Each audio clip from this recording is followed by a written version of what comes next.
Hope is a process that allows us to actively pursue our goals.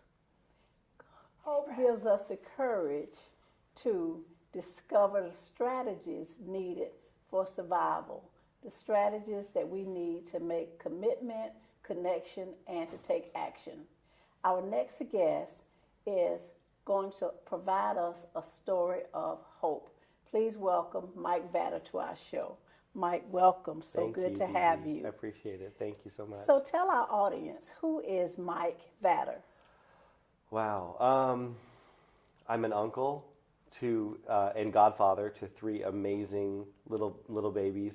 Not one of them is 11, so not a baby anymore. One of them is 6, and one of them is a baby. So, but I'm an uncle. I'm a godfather. I'm an advocate.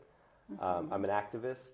I'm a husband, and so many other things. But that's just off the top of my head. Yeah. Yes. Yeah. So, Mike, tell us your story. Wow, my story is probably not as unique as I would like to think it is, but it's not as dramatic as others might hope. I came out to my mother and some friends when I was 16 years old, and I was picky with the friends I came out to, and the reaction was pretty good. I came out to my dad and my sister a little bit later, and their reaction was good too. And most people, when you hear a coming out story, you want to hear the drama. We love drama in any story. It's what hooks us. But my drama didn't happen to me. My drama happened to my best friend. I came out to him and a few other friends, and word spread very quickly, as it does in high school. I was 16, as I said. Oh, wow. Okay. And his father assumed because I was gay, his son must be gay. And The two of you were friends? We were best friends. Okay. Inseparable best. We were, even to this day, he's like a little brother to me. Okay. And his father beat him up and kicked him out of the house on an assumption. Right. And it was, my family took him in, immediately. Not for long, but, to at least get him out of harm's way. And it was tough on him. And his family, but it was tough on our family to suddenly have another living with us, even temporarily. That's a big burden on a family. Right. And my family was still struggling with my coming out. Right. And not only mean struggling in a negative way, but we had these. It was change. Yeah. Yeah. We had these ideals that we're told from birth. Every fairy tale, every adult, every commercial, every movie, every TV show says you. The way it's supposed to be. If you're a little boy, you're gonna meet a little girl, and you're gonna grow up and get married and have lots of grandchildren, and or provide lots of grandchildren, and that's the way it's supposed to be. And we try so hard to follow that ideal that is set for us. Right. And there's it's very hard on the individual, because we feel like we're not living up to what we're supposed to do. Right, what's expected. Exactly. Yeah. So it was tough on both of us, but he and I, it made us closer. We became better friends because of it. And he and his mother never lost touch, and never their relationship never strayed. And his sister and he have stayed very close. He was actually one of the best men at my wedding, so we've stayed very close. But yeah, he's great. But that was probably the scariest part of my story. But once my family saw how not to do it, we could look at that situation and say, "Oh, they're doing it wrong." We were able to say, "Well, how do we do this right?" Yes. And so I've carried that with me. It's wonderful that you had that support system, and also that you were able to be there for your friend. Yes. So tell me, what were you able to draw on that made it not as difficult for you? Because I know that there are other people that may have more difficulty, different family dynamics. Right. What was it that allowed you to be able to move forward? It was a huge help that my mother said to me when I came out. I said, Mom, I'm gay. And she said, okay. Wow. And that takes the wind out of your sails. When you're 16, you're full of, rebellion, and you want something to be mad at. You were ready for the fight. I was ready for a fight. Yeah. I was ready for some sort of confrontation. And she said, okay. And I said, what do you mean, okay? And she said, okay. She's like, you're gay? I'm not? Great. It's just another fact about you. That's love. Yeah, it is love. Yeah. And my dad followed suit. Yeah. He was raised a little bit differently, a little tougher childhood, a little tougher adulthood, and tough, a big tough guy. But he followed suit. I think Mom said, "This is how we are reacting," and he said, "Okay, yes, dear." And but it was interesting that they kind of just said, "Okay, this is how you are." My mom told me later that she had known I was gay since I was 3 years old. Yeah. I played with Barbie dolls and GI Joes at the same time. And that's the story that we kind of hear over and over again. Mm-hmm. And I think it's instinctively in mothers. Yes. You really do know your children. Mm-hmm. You really do know your children. So, Mike, tell us, what would you say to someone that may be experiencing the exact same thing that you had to go through? What would you say to encourage or to help someone that may be dealing with the same thing? That they're not alone. They need to know it is scary. We are more afraid of how we think our loved ones will react than we need to be, because their reaction is never as bad as we make it out to be in our minds. And as long as you are true to yourself, and whoever this is, whether it's a teenager or a child or an adult who's coming to terms with their sexual orientation, be true to yourself. Everyone else will get in line and follow suit, or they won't. But the ones that don't maybe aren't supposed to be there. You don't need everyone in your life that you think you do. And that's that word of hope. Absolutely. That's that word of hope. Absolutely. Mike, thank you so much for sharing your story. My pleasure. We're going to come back in just a moment to find out what's next for Mike. Thank you. Thank you. So tell us, what's next for Mike Vatter? Well, I've been trying to kind of come to terms with being an advocate and an activist, and we live in a very conservative town, and it's a very not always accepting of change and difference. But I've been very active in the gay community, trying to build those bridges with the straight community. And I don't mean to use those terms as blanket terms, but for ease of the viewers and for ease of understanding, the gay community, the straight community. But we do need to build bridges.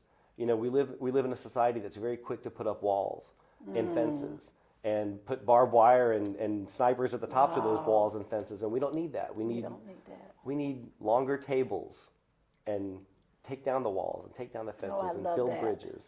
I love that. Just the imagery of that. Yeah. Longer tables. We need longer bring everyone to the party. Yeah. Everyone's welcome. Let's figure it out. To the table. We've got more in common than we realize. That is so powerful. So I've been working with a group, the Coming Out Monologues, and I've been with them for 3 years now. This will be my 3rd year. And I perform in a stage show called the Coming Out Monologues. And each year I tell a different chapter of my story. I gave you my first chapter, which was age 16 coming out. Yes. My second chapter was about meeting the man that I ended up marrying, the love of my life. My next chapter is a little bit different. It's kind of in between those 2 chapters. I'm going to tell that story this year. And the Coming Out Monologues is a fundraiser for parents and friends of lesbians and gays, the PFLAG group, and for Jasmine, the Jacksonville Area Sexual Youth Minority Network. It's a long acronym, but that's what it stands for. Yeah. And we fundraise for them. So ticket sales go to benefit those 2 nonprofits.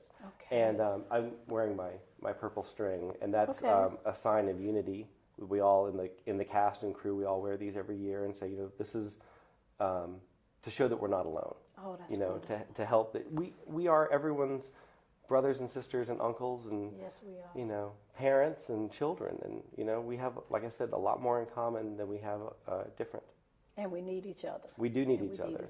We do. So I'm trying to build those bridges. I'm doing my little part. Mike, thank you so much for sharing your story with us. Thank you, so Gigi. appreciate it. I appreciate you. Next, we're going to hear from Dr. Mia Wilson. She's going to provide some additional resources. Welcome back to our show, Dr. Mia Wilson. Dr. Wilson, good to have you back. Oh, thank you. After hearing Mike's story, and we know that he had a wonderful story of acceptance from his family and from his friends, but we also know that there are other stories out there that are not always as accepting, that there's sometimes great difficulty. What kind of resources would you like to offer to someone that may be faced with a coming out story and they may not have the family support that Mike had? Are there some resources that you could offer? Well, that's a good question, Gigi, because a lot of times when you're trying to make that decision to come out, it's a lot of anxiety that goes along with that.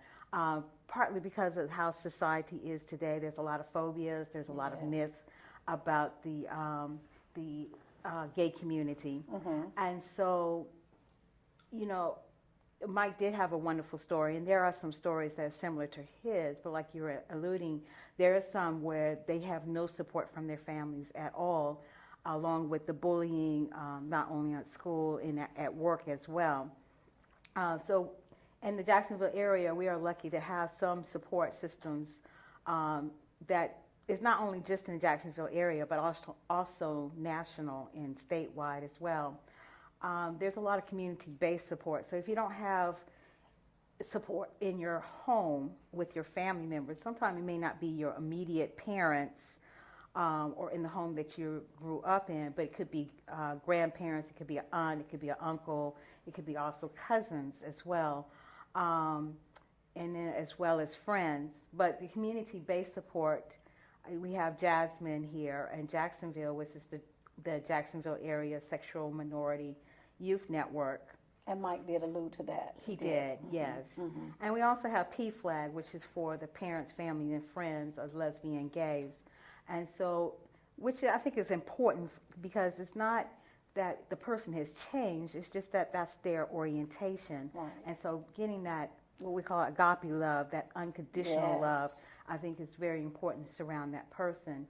Another resource is NAMI, which is the National Alliance of Mental Illness. They do have a support system that is for gays and lesbians. And then there is a support for gays who are on the job that feel like they're being harassed and that their civil unions are being violated, which is the American Civil Liberty Union. And actually their first case was in 1936. I think a lot of people don't realize it. So they're very active even today of helping the rights for gays and lesbians. Right. And it is so important. If you don't have a support system, that you reach out, look into the community, and contact some of these agencies. We know that everyone has choices. They make choices in life. And for us, we should have respect for one another, have empathy for one another, and have love for one another. Because we're all on different paths, we're all on different journeys. And we need each other. Irregardless of our personal choices in life, we still need one another. So thank you, Dr. Wilson, for your information. Again, if there's any information you need, please feel free to contact Dr. Wilson or some of the resources that she has offered. Thank you so much for watching our show.